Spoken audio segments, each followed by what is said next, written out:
not really sure how to respond to that, but I'm going to, I like the gentleman on the end though, just respectfully ask, how can you see who's mature unless you give them a chance to show they're mature?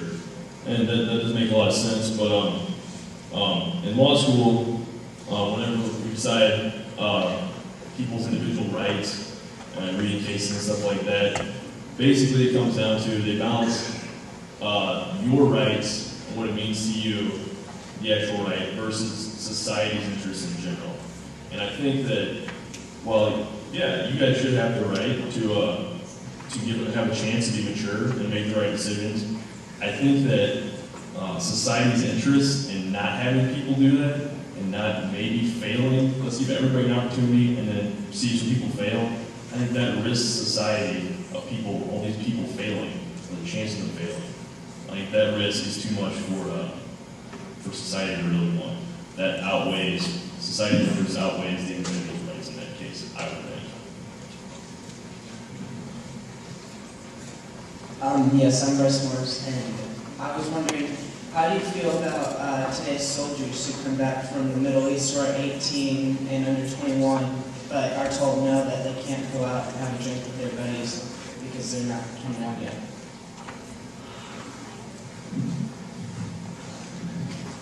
Well, it so happens I was in the military, and my job was a platoon sergeant, a platoon guy who was to train soldiers to go to Vietnam. And we had young people there as young as 18. I had 55 men I was responsible for. And after seeing that, and at that time you could drink 3-2 beer, underage on post. And my attitude was the same, like, you're old enough to fight your country, you'll be old enough to drink. After I was in that environment trying to teach young men how to kill, I also was the assistant director of the academy and taught officers how to protect their lives and take lives if necessary. After that experience and knowing what I know about alcohol, I would move the draft age up, not down. I tried to train people at 18, 19, 20 to be mature enough to handle and not being killed and killing someone else. And I just believe anyone should be in the military under 21. Your brain and body is made in a certain manner, and you don't go against nature. And to take a young person under the age of 21 and try to train them to kill someone else from being killed is not an easy task. And I would look at it in reverse order. That proved to me that we should really screen and not let people under the age of 21 go. And again, drugs don't care if you're a nice person. They don't care if you're a mature person. A chemical is going to do in the brain what it's going to do. It doesn't matter if you're nice or bad. It's going to do the same thing, basically. There are particular things, and that's what it's about. Can I kind of make a demonstration here just real quick to give you a point? Could the two people here stand up, one on the black line and one 5 feet away, and would one person stand here? Just anyone? Okay, yeah, just stay there, and one of you would come about 5 feet over. Okay, stop. This is why what they say is going to happen to society. Between her and him is about 5% of the population. You didn't have any drinking, any drugs, or anything. That's how many would still suffer poor judgment, poor driving skills, cruel behavior, physical disabilities. This is the people that's doing okay. Now, if we throw any drug on this group, is that group going to get smaller or bigger? If we have more people drinking, is the problem going to get smaller or bigger? Move on. It's not going to stay the same. And if you have more people exposed, you have more opportunity for more problems because you've got more people to bear judgment. And the sad thing is, if I'm on this side over here, I don't know when it's my turn.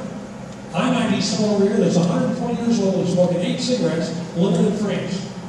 But that discounts 1,000 dies a day. My grandfather was an alcoholic.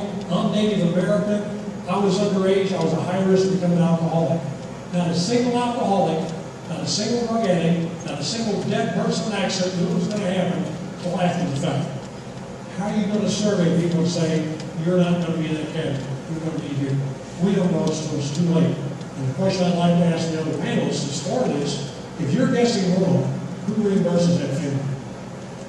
If you pick someone underage to drink, and it kills a busload of people, or 4 people, who is going to pay for your mistake?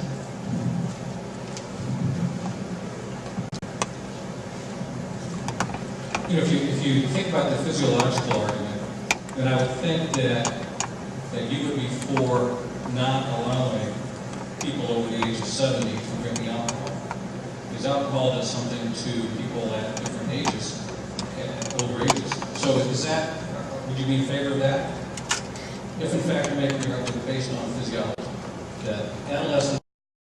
If you're over 55, yes, there is more of an impact, and that at the later age, if you look at the way they're consuming and using alcohol, that has absolutely nothing to do with the other end of it. If we were going to look at this as just being what's best for society, and everybody concerned, including individual drinking, the drinking age at 21 really ideally should be 24.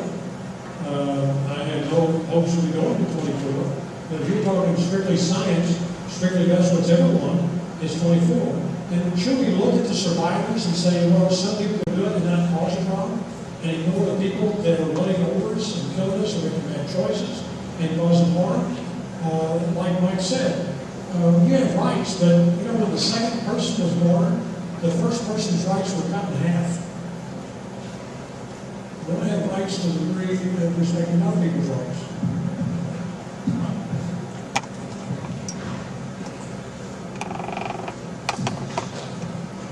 He asked a very difficult question. You know, would I be willing to take responsibility for someone who loses their life in traffic?